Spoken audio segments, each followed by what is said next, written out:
Thank you very much, Ms. Pell. Le juge président, merci, Madame Pellé. Le moment est venu de donner la parole à Monsieur Souproun, l'autre représentant légal des victimes. Vous avez la parole.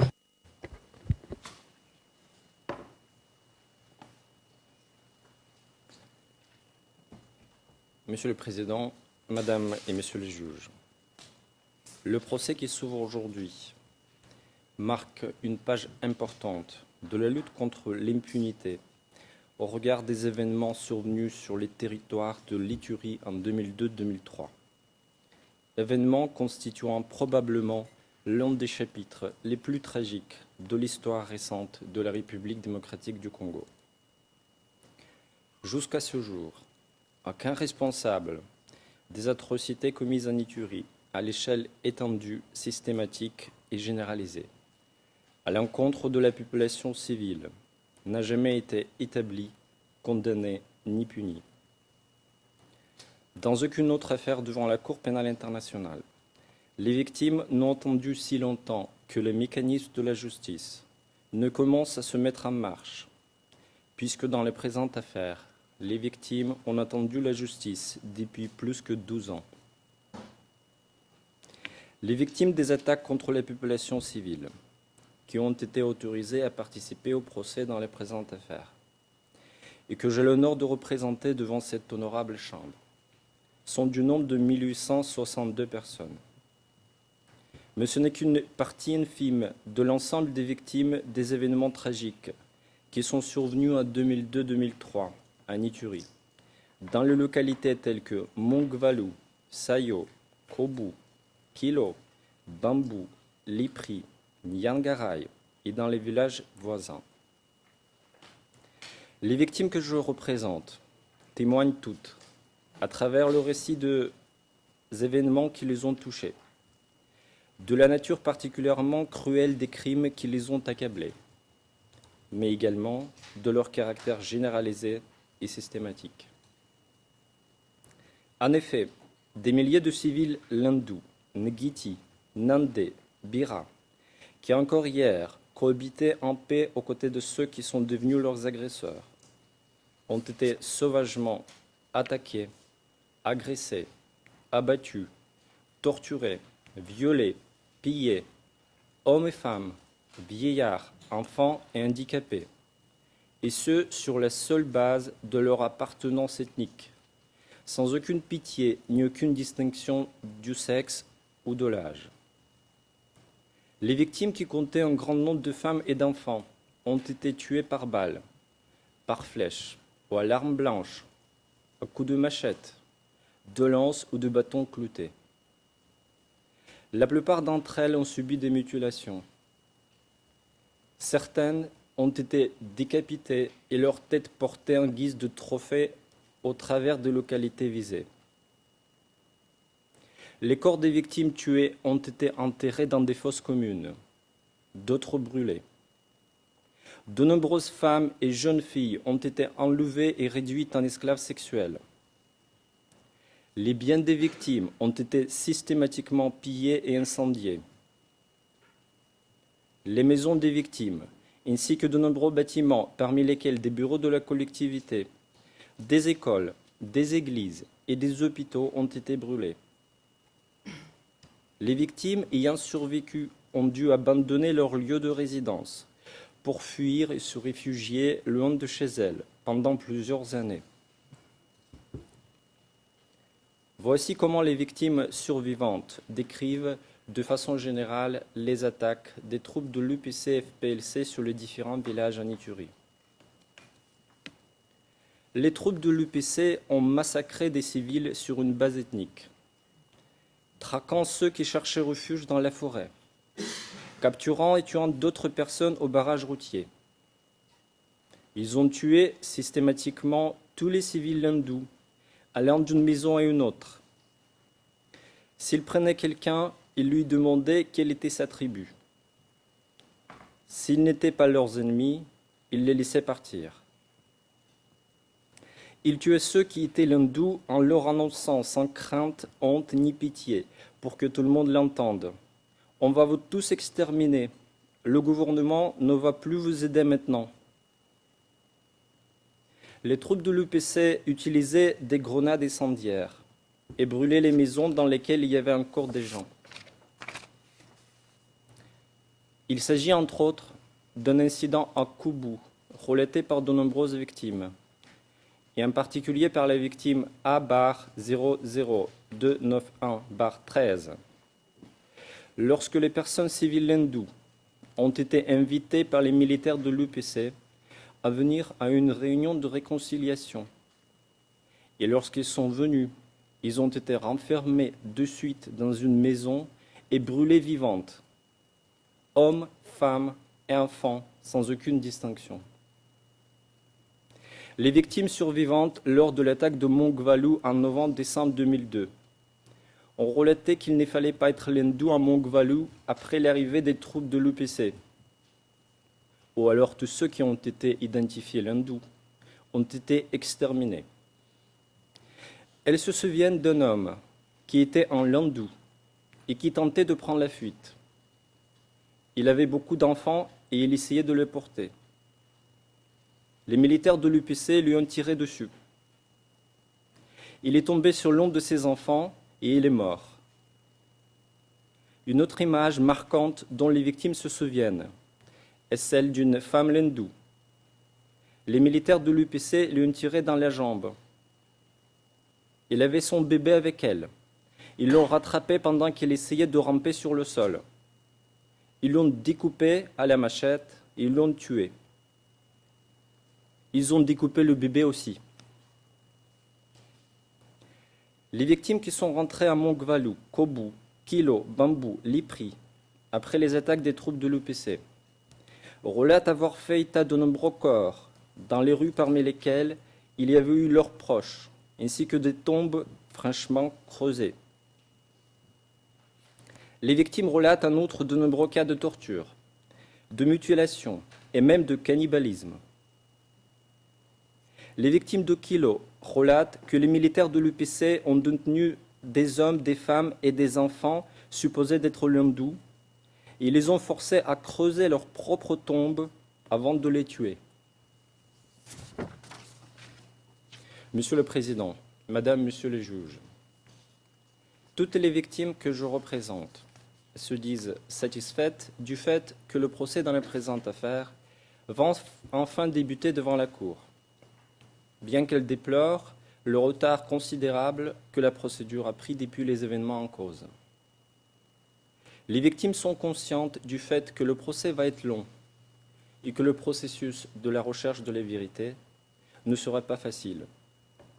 Elles étaient longuement déçues et désespérées du fait que le mécanisme de la justice n'était pas mis en marche pendant de longues années. Mais avec le début du procès, elles sont maintenant convaincues que la justice va finalement leur être rendue. Les victimes sont donc prêtes à être patientes. Et surtout, elles sont déterminées à aider la Cour dans ses recherches de la vérité. Bien que les victimes, dans leur majorité, n'ont jamais quitté leur village, ils sont déterminés d'aller jusqu'à La Haye pour témoigner devant la Cour sur ce qu'ils savent des événements survenus en Ituri, ou simplement pour se partager avec les juges de leur histoire et leur expérience douloureuse et tragique. Elles sont déterminées à contribuer à la recherche de la vérité, bien qu'elles soient conscientes de pouvoir subir de représailles du fait de leur témoignage, de la part de ceux qui soutiennent encore et toujours l'accusé, et qui sont encore nombreux en Ituri. Elles sont déterminées parce que l'espoir à la justice est la seule chose qui leur reste, et surtout parce que de nombreuses victimes n'ont plus rien à perdre. L'histoire de chacune des victimes, bien que liée aux mêmes événements, est unique en son genre. L'expérience de chaque victime est extrêmement douloureuse, voire choquante. Le préjudice subi par chacune des victimes est unique, individuel et incomparable avec aucun autre. Et dans la quasi-totalité des cas, ce préjudice est irréparable. La très grande majorité des victimes participant dans cette affaire a perdu dans cette guerre insensée au moins un ou plusieurs de leurs proches, Certains ont perdu toute leur famille. La quasi-totalité d'entre elles a été pillée. Et ils ont tous été forcés de fuir pour se réfugier ailleurs. Pour illustrer, je ne vais vous donner que certains exemples. La victime A-00866-13, qui a à ce jour 63 ans, lors de l'attaque de Montgvalou, a vu son fils de 13 ans être découpé en petits morceaux par les combattants de l'UPC-FPLC. D'autre part, son fils de 17 ans, voulant s'enfuir, est tombé dans un trou et s'est brisé la nuque.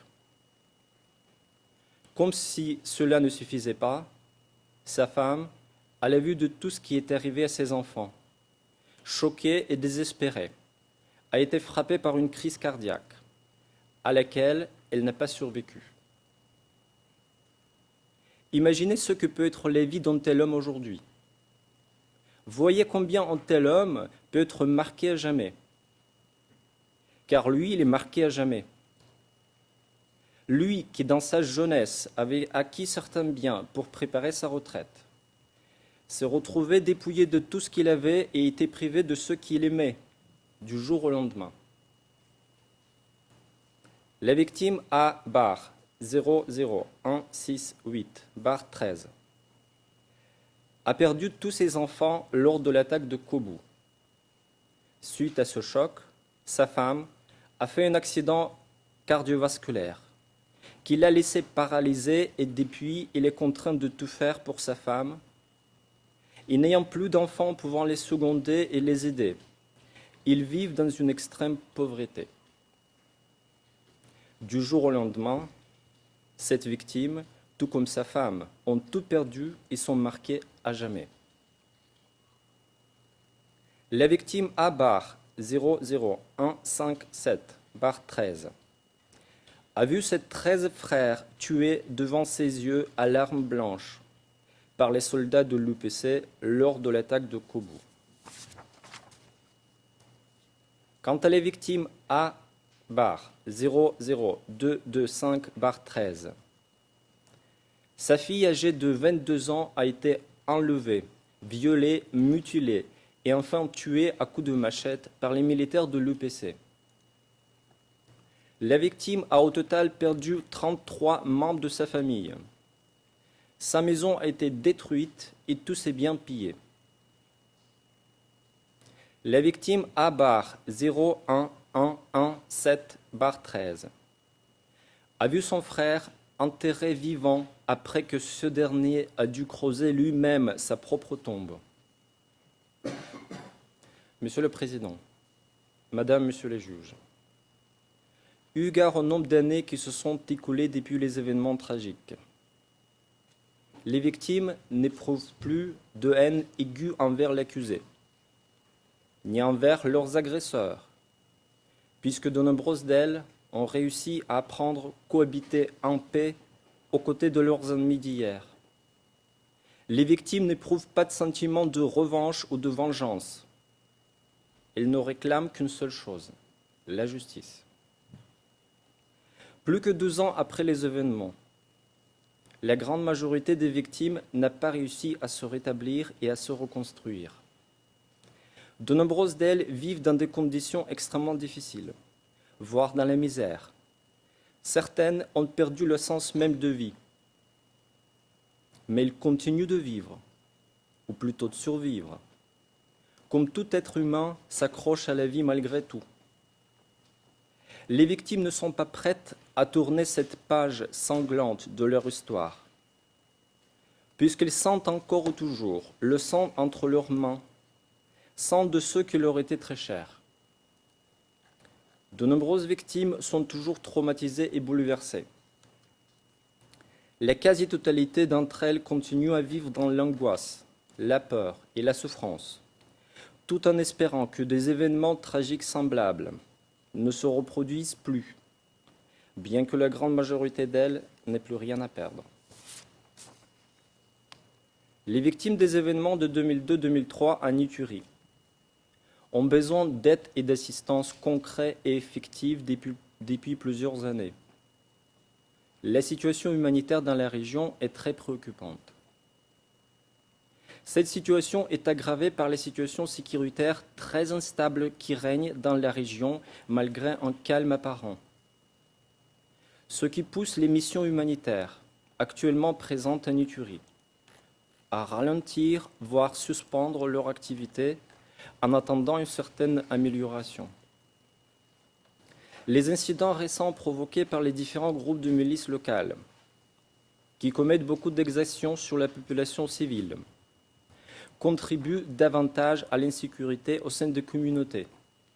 Ils poussent à nouveau des milliers de personnes à abandonner leurs habitations afin de fuir des affrontements.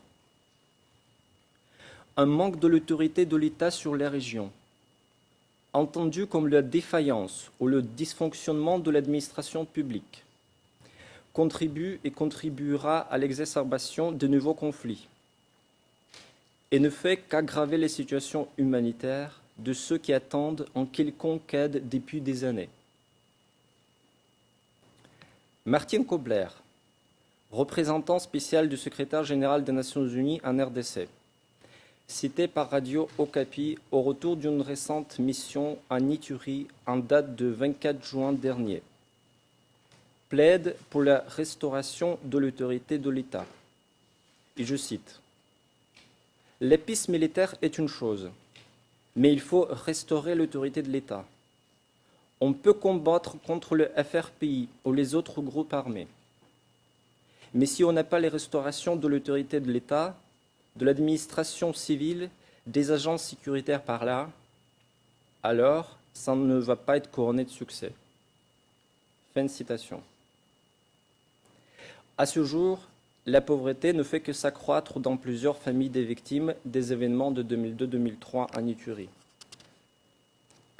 Il suffit de faire un tour dans certains villages de l'Ituri où les victimes habitent.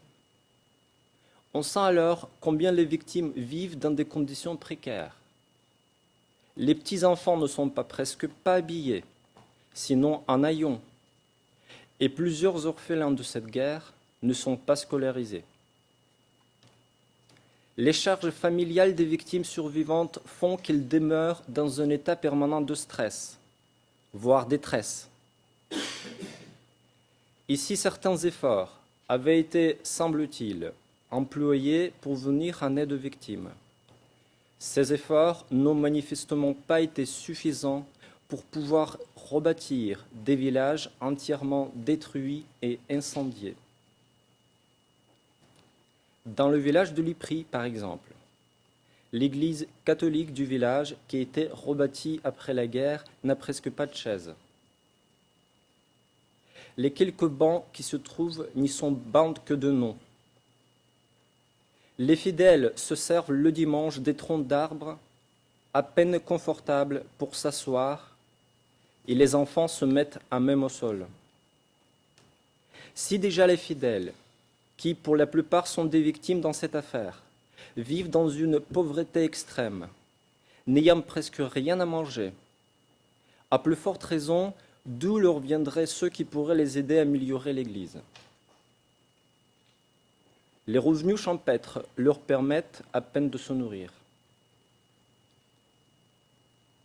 Les victimes des attaques qui participent dans les présentes affaires et qui habitent encore et toujours dans les villages en Ituri, les plus touchés par les événements de 2002-2003, se disent profondément frustrés de n'avoir jamais obtenu, depuis 12 ans, aucune aide ou assistance réelle, matérielle, psychologique ou médicale, de qui que ce soit, ni de la part du Fonds au profit des victimes, ni de la part des organismes humanitaires nationaux ou internationaux, ni encore moins de la part des autorités congolaises. Depuis 12 ans, les victimes de la guerre se sont senties et se sentent encore et toujours abandonnées, sans aucune possibilité de se reconstituer leur vie. À titre d'exemple, la victime A-01480-13, fils aîné d'une famille paisible de 3 enfants, a vu le cadavre de son père mutilé alors qu'il n'avait que 11 ans, et aider sa mère à rechercher les restes de son petit frère dans les décombres de leur case calcinée, incendiée par les militaires de l'UPC Ambinjo. Ils ont dû quitter le village pour s'installer à Bunia. Sa mère, traumatisée, finit par mourir en 2004 en laissant ses enfants orphelins. Depuis là, et jusqu'au dernier temps, la victime âgée à présent de 24 ans habitait chez son oncle, alors que ce dernier lui-même perd d'une famille nombreuse. Cette victime à qui les événements de 2002-2003 ont volé son enfance, son adolescence, voire sa jeunesse, est obligée de chercher des petits emplois par-ci, par-là, afin de poursuivre ses études. Et puisque son oncle a récemment décédé, elle ne terminera peut-être jamais ses études, par manque de moindre soutien financier. S'il n'y avait pas eu cette guerre, si son père n'avait pas été tué, les conditions de sa vie auraient été certainement tout autres à ce jour. La victime A-01721-13, qui a 64 ans, est obligée de continuer à cultiver la terre dans des conditions extrêmement difficiles, afin de gagner son pain. Cela parce qu'en plus de perdre les membres de sa famille, tels que sa femme, il a eu à perdre tous ses biens et économies, et partant, il est contraint de continuer à cultiver la terre malgré son âge. Elles sont nombreuses à vivre dans un traumatisme continu, parce que soit violées, soit ayant vu leurs membres de famille être abattus, mutilés, brûlés. Ils sont nombreuses en état psychologique extrêmement fragile, car elles sont contraintes de faire face à des charges familiales énormes en tant que survivantes. Tel est le cas de la victime A00069-13, qui, en plus de ses 5 enfants, est obligée d'élever les enfants de son oncle, tué pendant la guerre, tout en ayant lui-même un revenu médiocre. Il est obligé de faire vivre une famille nombreuse, alors que si cet oncle n'avait pas été tué, il n'aurait dû prendre soin que des siens. Cette situation fait que cette victime vit dans un état psychologique de stress continu, d'autant plus que lui-même aussi avait perdu tous ses biens suite au pillage et incendie des habitations du fait des atrocités commises par les troupes de l'UPC. Monsieur le Président, Madame et Messieurs les juges, l'histoire des victimes des attaques cruelles sur la population civile, qui ont eu lieu en Ituri en 2002-2003, ne saurait avoir, hélas, une fin heureuse. En effet, même en cas de condamnation de l'accusé, rien ni personne ne sera en mesure de ressusciter les victimes mortes à la suite des événements en cause, ni de rendre aux victimes survivantes leur vie brisée. Les victimes qui ont survécu déplorent encore et toujours la mort de celles qui leur étaient très chères, et elles ne cesseront de les pleurer jusqu'à leur dernier souffle. La douleur et les souvenirs sont tout ce qu'il leur reste, malgré le temps passé, tout comme le sens d'une énorme frustration du fait d'avoir vu l'injustice les frapper et détruire leur vie. Une autre chose les habite, l'espoir que les vérités sont un jour établies et la justice soit un jour rendue. Certaines victimes, eu égard à leur âge et leur état de santé, ne verront pas l'issue du procès dans les présentes affaires. Mais elles y croient. Elles croient à la justice devant la Cour pénale internationale. Les yeux des victimes sont donc tournés vers la Cour pénale internationale, vers vous, Monsieur le Président, Madame et Messieurs les juges. Malgré le caractère irréparable du préjudice qu'ils ont toutes subi, les victimes espèrent que la justice, qui sera un jour rendue dans les présentes affaires, pourra apaiser leur douleur et leur souffrance ainsi que rendre hommage à celles qui n'ont pas survécu. Mais les victimes qui se sont senties abandonnées depuis plus que 12 ans espèrent aussi que le procès dans la présente affaire pourrait attirer l'attention sur leur situation extrêmement difficile de la part de la communauté internationale, du Fonds au profit des victimes, des organismes humanitaires et des autorités congolaises, et que des mesures réelles et effectives soient enfin mises en place pour apporter aux victimes toutes sortes d'assistance possibles, individuelle ou collective, matérielle, psychologique ou médicale, afin de leur permettre de simplement survivre et de reconstituer, dans la mesure du possible, leur vie brisée. Elles espèrent simplement que leur espoir ne se transformera pas en désillusion. Je vous remercie.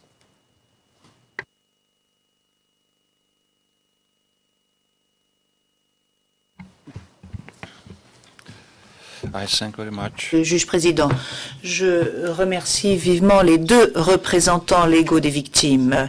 Je les remercie de leur ponctualité absolument exemplaire. Et le moment est venu de donner la parole à la défense. Maître Bourgon, vous allez être le premier orateur. En effet, Monsieur le Président, je prendrai la parole en premier. La défense aura besoin, tel que indiqué précédemment, de 3 heures, y compris la présentation ou la déclaration de M. Taganda. Monsieur le Président, pour nous, il serait préférable de prendre une pause à ce stade-ci et ensuite de faire 2 sessions de 1h30. Par contre, je peux très bien commencer. Je laisse le tout à la discrétion de la Chambre. Mr. Bourgon, Juge président, Maître Bourgon, j'étais tout à fait disposé à vous présenter ce choix, donc cela convient tout à fait à la Chambre. Nous allons donc faire une pause de 30 minutes et nous reprendrons l'audience à 11 heures.